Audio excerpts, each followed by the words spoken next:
Okay, everybody, it's your boy Kyron Chase, and today I will be doing my post-game thoughts on yesterday's game between the Baltimore Ravens and the Cincinnati Bengals. The Ravens took care of business. They defeated the Bengals 27-24. Yesterday's win felt very good for a couple of reasons. One, we lost the last three games in Cincinnati. We lost, especially because they knocked us out of the playoffs last year, which really hurt. Which really hurt. Especially me. It's personal for me because my brother's a Bengal fan. And yesterday's game, it was what I expected. It was a very back and forth game. The Ravens controlled most of it. Most of it. They never trailed, which is a good thing. And the Ravens came out victorious in Cincinnati. Lamar Jackson really had a bounce back game. Last week, while the offense did what they needed to do against Houston, they won the game 25-9. The Ravens didn't look great.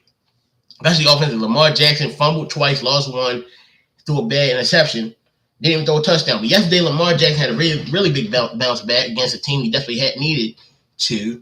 He finished the game with 24-33 with 237, two touchdown passes, no picks. Outplayed Joe Burrow as far as I'm concerned, just like Tyler Huntley did last year in the playoff game. But this time, the Ravens' mistakes didn't come back to bite them. They did not come back to bite the Ravens, in my opinion. So I'm gonna talk about both sides of the ball. The Ravens came to this game banged up like they always are against Cincinnati somehow. They didn't have their two best players in the secondary. They didn't have their two best offensive linemen. We know J.K. Dobbins is gone for the game. And I'll be honest, those four injuries I really thought were gonna hurt the Ravens against this team because the Bengals had the best wide receiving core in the league, as far as I'm concerned, and they had one of the best pass rushers in the league. They got, you have, Jamar Chase, T. Higgins, and Tyler Boyd. It's hard to stop one of those guys, let alone three. You're not going to have Marlon Humphrey or Marcus Williams, and yet the secondary played pretty well for the most part. The offensive line especially played great. We're going to this game with, no Ronnie Stanley, no Tyler Linderbaum, and we're going against Sam Hubbard and Trey Henderson. Yeah, that was actually what I thought was going to be our big problem. Not in the secondary, because I knew Mike McDonald was going to have a secondary raise. The offensive line I was worried about. And the offensive line had an incredible game. Considering the fact of how they played in pass protection last week, especially in the first half, yesterday was a big bounce back. They did not allow one sack. 2 sacks they really gave up got called back due to penalties. I'll talk about the officiating later. But I'm going to talk about the Ravens offensively. Lamar Jackson, like I said, 24 for 33, 237, 2 touchdown passes, no picks. Like I said, he did lose a fumble, but he got called back, thank goodness. Rushing the ball. Gus Edwards, 10 carries, 62 yards and a touchdown. Lamar, 12 carries, 54 yards. Justice Hill, 11 carries, 41 yards. Devin Duvernay, 3 carries, 15 yards. And the way the Ravens ran the ball is, like I said before, it's sad what happened to J.K. Dobbins. It really is. But with that being said, I've always said the Ravens can run on anybody as long as they got 8 in the backfield. And Lamar Jackson, he had great runs. But again, Justice Hill, who I think has really stepped up since J.K. went down. I feel like he's been involved more in the passing game, and exactly what we need out of him. He's a quick back. He's the more outside running back, while Gus is the in-between tackles running back. Receiving. I feel like our receiving game really had a good game. Mark Andrews coming back. You tell Lamar feels way more comfortable when Mark's on the field with him. That's a safety blanket. That's always gonna be his number one target. Even bringing in Odell and Zay Flowers, I told everyone Mark Andrews still gonna be the number one pass catcher. But yesterday the number one pass catcher was Nelson Aguilar. He had 5 catches, 63 yards, and a big touchdown in the fourth quarter. Zay Flowers had 4 catches, 62 yards, the biggest catch of the game in my opinion. Mark Andrews 5 catches, 45 yards, and a touchdown. Odell Beckham Jr. 3 catches, 29 yards. He did go down with a minor ankle injury, but it's reported nothing serious. I'm pretty sure the Ravens just wanted to keep it cautious, in case stay safe. Because of what we do have on, because he's going to need to rush him back, anything like that. Rashad Bateman didn't really get much. He had 3 catches, 18 yards. Justin Hill had 3 catches, 12 yards. One of which was a great play by Lamar where he avoided a sack and got inflicted to Justice Hill. I can talk to special teams real quick. Justin Tucker, 2 field goals. He missed a 59-yarder, bounced back with two field goals. Devin Duvernay didn't really get a chance to do any returning because all the kickoffs the Bengals gave him were touchbacks. He got 1 punt, but didn't really get much with it. Now, defense. In my opinion, the Ravens defense showed up yesterday, especially in the first half, as the Bengals' only touchdown in the first half was a punt return. Roquan Smith had five tackles. Patrick Queen, who was all over the field, was great in open field tackles, 8 tackles. Geno Stone, who in my opinion had the play of the game, a big interception in the end zone, which really he should have returned for a touchdown, but he didn't cut back, which a lot of the fans and players on the Ravens roasted him about. Even he said, I should have had a pick six, but it was still the biggest play of the game, considering the circumstances. Our pass rush, shockingly, was not very good yesterday. Just coming off a game where we had 5 sacks last week, and we're going to get the Bengals O-line we know isn't always good. We got 1 sack, which was more than the Bengals got, but I feel like our pass rush should have been there more. Now, granted, Daffy Oway got hurt, and again, another injury Harbaugh says isn't serious, but I feel like pass rush, and we should have had more than just, one. We should have had more than 1 sack. That's just how, in my opinion, the Ravens should have had more than a sack. Let me fix my camera. Damn it, this camera's terrible. I'm sorry about that. I should have had this camera set up right before I started this. I think that's going to be good for now. That's going to be good for now. I hate anyway. So, getting on to Cincinnati, who, after the first quarter especially, their offense did pick up a little bit. And I think it started once they started playing through Joe Mixon more. Because he wasn't going to do much, like I always know he's not. 13 carries, 59 yards. But it was involving him, especially in the passing game, which got their offense moving. Joe Burrow was 27 for 41 for 222, 2 touchdowns and a pick. Now, the Bengals receivers, the big three, T. Higgins had a good game. He had 8 catches, 89 yards, 2 touchdowns. Tyler Boyd had 6 catches, 52 yards. And Jamar Chase had 5 catches for 31 yards. Joe Mixon had more yards receiving than he did at 36. And again, I got to give the Ravens defense credit because you're going against the best passing attack in the league. And while sure it was hard stopping T. Higgins, because I've always said, even though Jamar Chase is the better wide receiver, I still think T. Higgins is a scarier wide receiver because of how big he is. Both his touchdowns, especially his first one, more could have Darius Washington have done. He's only 5-something, and T. Higgins is 6 foot. You knew what was going to happen. Rock Ya-Sin had a big pass break up in the end zone. During the Bengals, first drive when they started moving the ball, and they tied it up at 10, Joe Burrow had Jamar Chase in the end zone. I thought Jamar had it. Rock kept his arm in and ripped the ball out, which was a huge play in my opinion. And like I said, so the score, the Ravens led 13-10 at halftime. Second half, the Bengals get the ball. They're starting to move the ball. They get inside the 10, and that's when Geno Stone's interception happened. And consider the fact the Ravens won by 3, that might have been the biggest play of the game. Because the difference between us winning and losing that interception, because even if they don't get a touchdown, they let you get a field goal, and it's 27-27, you never know how things work out then. So Geno Stone's interception was the biggest play of the game. And right after that was the biggest offensive play of the game, as Lamar Jackson hit Zay Flowers for a deep catch. You can tell Zay Flowers burnt Cam Taylor Britt. You can tell the Ravens really wanted Zay to score after that because they ran the next 2 plays for him. Granted, he was exhausted, so they had to take him out. And you go to Mark Andrews there, which is what you should do which is what the Ravens should always be doing in the red zone, especially inside the 5. You got one of the best times in the league. Coaching. I think John Harbaugh coached a pretty good game. He didn't make any big mistakes, in my opinion. Clock management was fine. Unlike when we played them last in the playoffs, where I feel like Harbaugh's clock management was a big reason we lost. Todd Monken, I thought, called a great game on offense.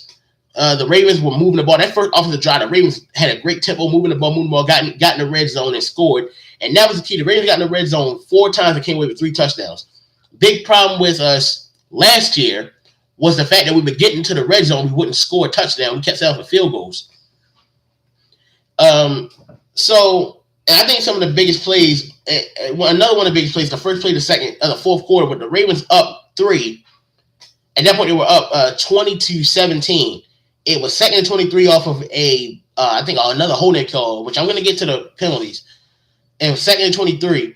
And Lamar hit Mark Andrews for a 21-yard gain, which helped. And then the very next play, Gus ran the first down, kept the ball moving, and Lamar hit Nelson Aguilar for a touchdown for a big touchdown, put the Ravens up 10 with about 13 minutes left.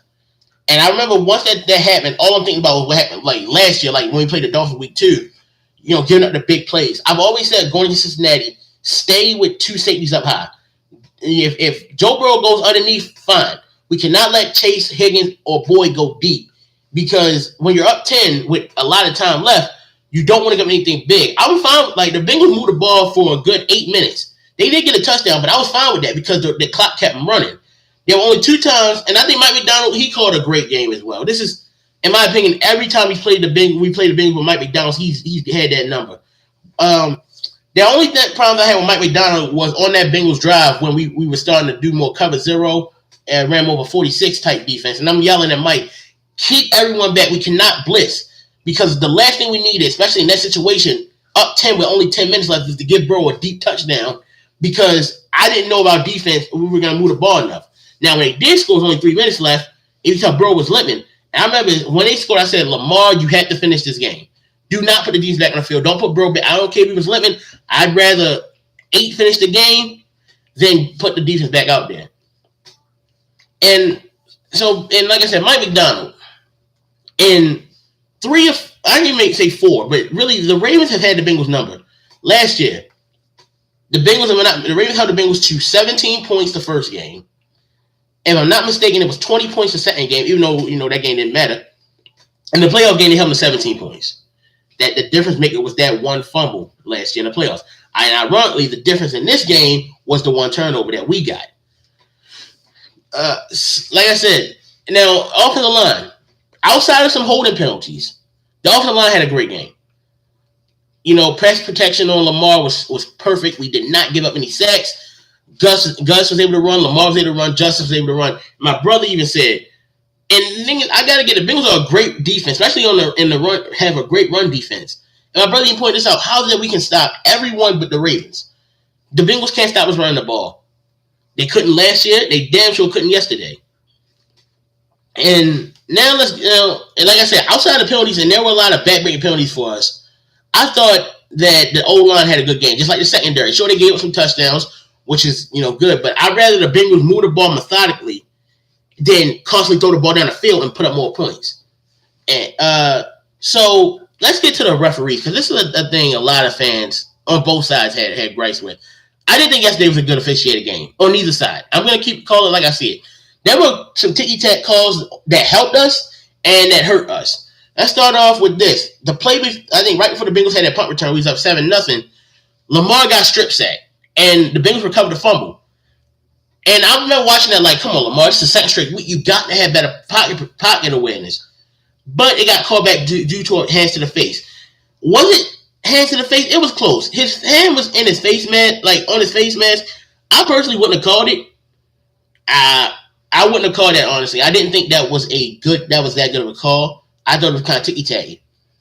And then on the punt return, there was a block in the back, just like in the playoff game last year on that fumble return. Now, the referee, I think Gene Steratore said the main reason that they didn't call it was because they didn't call a penalty. They didn't call it because it wasn't enough force. But to me, that still was a close one. They could have called either way. But it was more of a makeup call. I mean, we got that bad hands to the face. Then that was and then they don't get the block in the back. So we tied 7-7. Next time I really felt like it was a bad call was when we were driving at the very end of the first half. There were 2 calls, one that hurt us, one that helped us.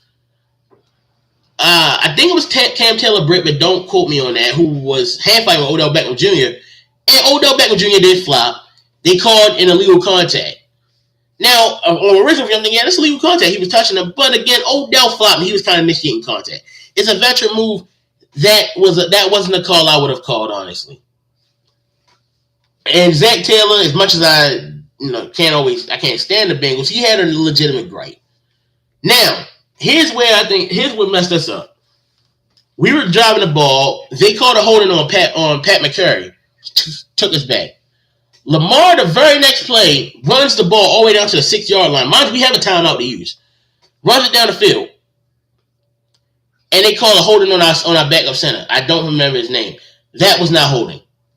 I didn't see holding there. Yes, the lineman off the D lineman fell, but that wasn't holding. I thought that was a bad call, and that took away a chance to get a touchdown because that took us all the way back to, I believe, 2nd and 31.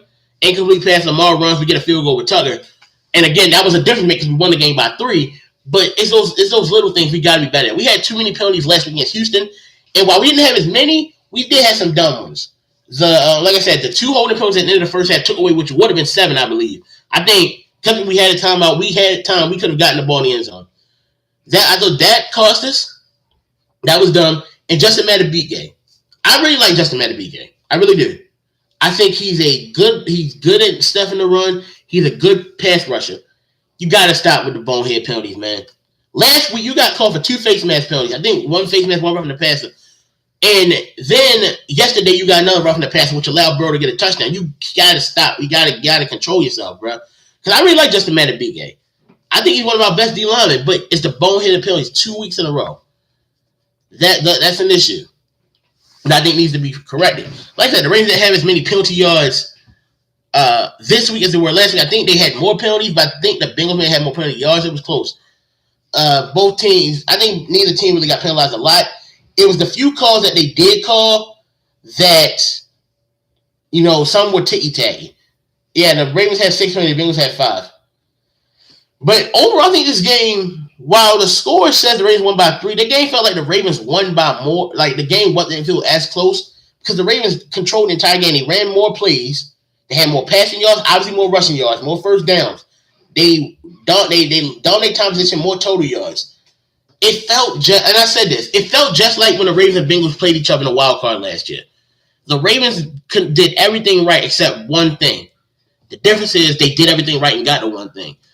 I feel like in this situation, these are the games you got to come away from. If you're Lamar Jackson, like the Bengals go down making a 3-point game with 3 minutes left, and Lamar Jackson, that offense closed it. That's what we had to do. I think Greg and Vince said it best when he was talking with Bobby Trossett earlier today, is you thought about last year. We were up double digits how many times in the fourth quarter or in the second half of last year and lost so many games like that. And I'm thinking this can't happen again. Even when Burrow's moving the ball, I'm thinking don't let him score too quick. We get the ball back with, I believe, 3:38. The Bengals had 2 timeouts. I'm thinking, Lamar, this is where you finish. Ravens moving the ball, 3rd down and 4. They sent, I believe, a 3 or 4 man rush. They didn't put a spot on Lamar Jackson. I don't know what Lou Anarumo was thinking, but in that situation, you had to have an eye on Lamar, and they didn't. Lamar ran the first 12 yards for the first down, and that took it down to the 2-minute warning. The Ravens ran some clock. They're on 3rd and 2. Gus closed it with a first down to seal the game for the Ravens. The Ravens get their first win in Cincinnati since 2020. Lamar Jackson remains undefeated against Cincinnati. And I'm going to say this. You talk about Joe Burrow may own the Ravens, but he's only beaten Lamar Jackson 1 time. Lamar Jackson's career 7-1 against Cincinnati Bengals. Like I said, it's week 2. It's week 2. So I'm not going to overreact, but the way our offense looked, defense is starting to look better. You never know. When Marlon may be back next week. If not, depending on if we got Indianapolis next week, I wouldn't bring Marlon back, especially if Anthony Richardson isn't playing. But you never know. Maybe Marlon might be back next week. But the fact that the secondary is able to hold their own against the Bengals without Marlon, without Marcus Williams, I think that's great. And Mike McDonald called a great game. Tom Monken called a great game. This is a big win for the Ravens. And I'm happy that we beat Cincinnati. It's bad blood there. They don't like us. We don't like them. We feel like we let them off the hook last year in the wild card game, and yesterday we were victorious. Ravens go to 2-0. Bengals drop to 0-2, and the Ravens have Indianapolis home next week. We'll see what happens then. I'm Kyron Chase, and I will see you guys later.